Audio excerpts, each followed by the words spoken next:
Fala galera, diante do último problema que a gente teve no sábado, hoje eu estou aqui para explanar aquela palavra que a gente tentou expor para vocês no sábado e acabou não dando por conta da conexão ali na internet. Hoje fica aí a reflexão para vocês que a gente tentou expor no sábado. Diante da atual crise, da atual situação que a gente vive, muitos têm estado com medo e ansiosos com relação ao futuro e o que vai acontecer conosco. O que vai acontecer com as nossas empresas, os nossos empregos. E é diante dessa situação que a gente se vê em algo que nós não temos controle. E a reflexão que eu gostaria de trazer hoje para vocês é que Cristo ele nos chama a atravessar essa dificuldade, a atravessar essa tempestade. O chamado de Cristo para nós é que não nos paralisemos pelo medo ou pelas dificuldades que vierem, mas que nós atravessemos essas dificuldades junto com Ele. A leitura de hoje está em Marcos 4, versículo 35 ao 41. Naquele dia, ao anoitecer, disse aos seus discípulos: "Vamos para o outro lado." Deixando a multidão, eles o levaram no barco, assim como estavam os outros barcos. Também o acompanhavam. Levantou-se um forte vendaval e as ondas se lançavam sobre o barco, de forma que esse estava a se encher de água. Jesus na polpa, dormindo com a cabeça sobre um travesseiro. Os discípulos o acordaram e chamaram: "Mestre, não te importa que morramos?"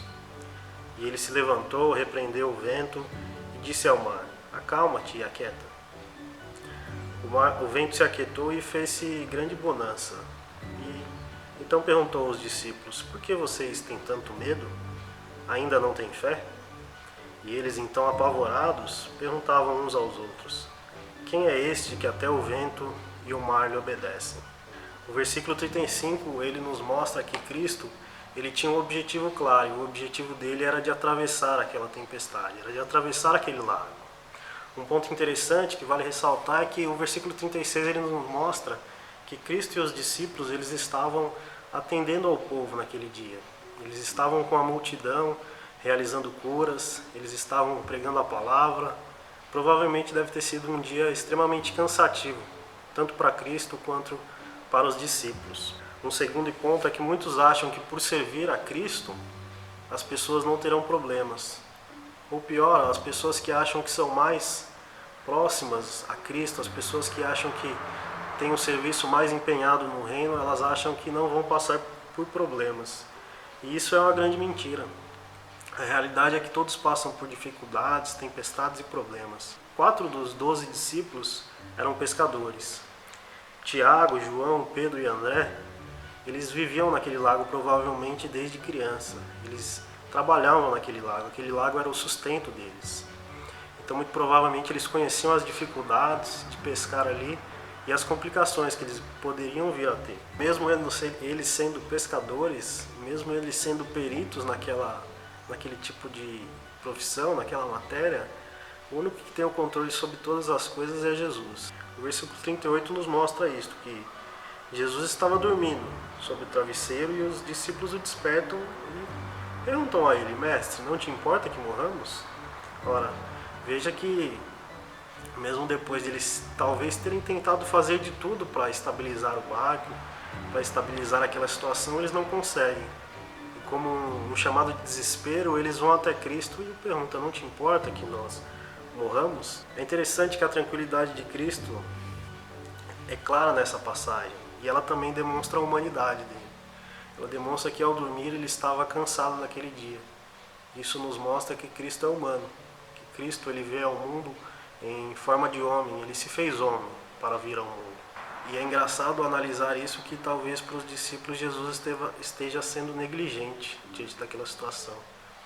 Quantos de nós, nesses dias, tem feito essa oração? Senhor, o Senhor não tem visto que estamos perdendo os nossos empregos, estamos em situação financeira crítica? Mas o fato é que Jesus ele sabe o final dessa travessia. Jesus ele sabe aonde ele quer chegar e, como ele disse no versículo 35, possamos atravessar para o outro lado na margem. O destino final dele é certo. Talvez você tenha dúvidas diante de tudo isso. Mas para Cristo, ele já sabe o final, ele não é pego de surpresa. A chamada dos discípulos também gera desespero, gera ansiedade, medo, e talvez você tenha se colocado assim diante de Deus, com medo, com desespero. Mas o fato é que a fala dos discípulos, ela demonstra uma fé deficiente, ela demonstra medo, ansiedade, ela nos mostra que muitas vezes a gente tem feito igual, que diante dessa situação a gente, ao invés de depositar o nosso medo e a nossa ansiedade aos pés dele, a gente tem chegado até Jesus para reclamar, para falar: Senhor, o Senhor não se importa conosco? E o chamado de Cristo é que possamos depositar a nossa ansiedade, o nosso medo aos pés dele, porque ele sabe de todas as coisas, ele sabe da situação final, ele sabe para onde ele está indo e ele sabe aonde você vai chegar. No versículo 39 ele vai nos dizer que ele, despertando, repreendeu o vento e disse ao mar: acalma-te e emudece. E o vento se aquietou e fez-se grande bonança. Se o versículo 38 ele mostra que Jesus estava cansado depois de um dia de trabalho, e assim demonstrando a sua humanidade, o 39 ele demonstra que ele é Deus, e demonstra que Cristo tem também o seu lado divino. Deus, ele tem poder sobre a natureza, ele tem poder sobre as estrelas, assim como Cristo tinha poder sobre a tempestade. É engraçado a gente analisar que no capítulo 4 e 5, Cristo ele nos mostra a sua divindade através de 3 milagres. Em Marcos 4,39 ele para a tempestade e ele demonstra poder sobre a natureza. Em Marcos 5, do 8 ao 13, ele mostra que tem poder sobre os demônios ao expulsar uma legião de demônios de um gadareno. Em Marcos 5,41, Jesus, ao ressuscitar a filha de Jairo, ele mostra que ele tem poder sobre a morte.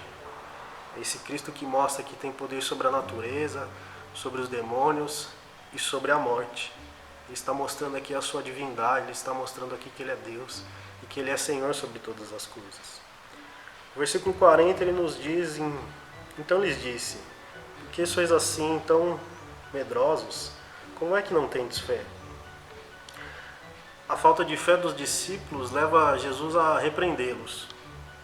Como dizia um teólogo, a maior tempestade que existe é aquela que está dentro de nós. É a tempestade do medo, é a tempestade da ansiedade. São as tempestades internas e não as externas que nos afetam mais. Mas é diante de uma tempestade interna de medo e ansiedade que nós somos paralisados em qualquer situação externa. O medo e a ansiedade pode tornar um problema muito maior. O maior problema nosso são as tempestades internas e não as externas. O versículo 41 nos diz: e eles, possuídos de grande temor, diziam uns aos outros: quem é este que até o vento e o mar lhe obedecem?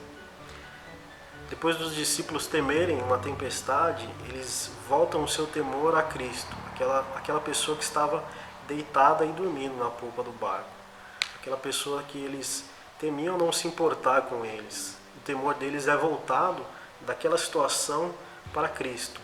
E eles o questionam: quem é esse? Quem é esse que até o mar lhe obedece? O nosso temor não deve ser em homens que podem nos matar, o nosso temor não deve ser em situações, mas deve ser sim em Deus. E os discípulos fazem isso. Após temerem uma grande tempestade, eles temem aquele homem que tem controle sobre todas as coisas.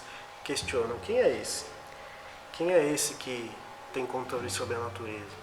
Quem é esse que tem controle sobre todas as situações? Quem é esse que tem controle sobre os demônios? Quem é esse que tem controle sobre a morte? Esse é o seu Senhor, é o seu Salvador. Esse é o Cristo que hoje pode te tirar dessa situação. Esse é a pessoa que te guia, que te ilumina. Mas é diante disso tudo que a gente ainda tem dúvida. Será que a gente irá passar por essa situação? Será que a gente vai sobreviver? E a resposta é sim. Nós iremos passar por essa situação. É fato que talvez pessoas morram, talvez pessoas fiquem com sequelas, talvez pessoas percam empregos, talvez pessoas tenham dívidas. E diante disso é muito difícil para a gente pensar como Deus é bom nessa situação. Mas o fato que é que Deus é bom em toda e qualquer situação. O fato é que com Cristo conosco, com Cristo no barco, o nosso final ele sempre é bom. Mesmo que isso leve ao fim da nossa vida, sabemos que Jesus ele está conosco, nós faremos uma travessia segura. E não temos um fim, porque mesmo que isso nos leve ao final da vida, Jesus nos prometeu que haveria uma morada eterna para nós. Deus abençoe vocês.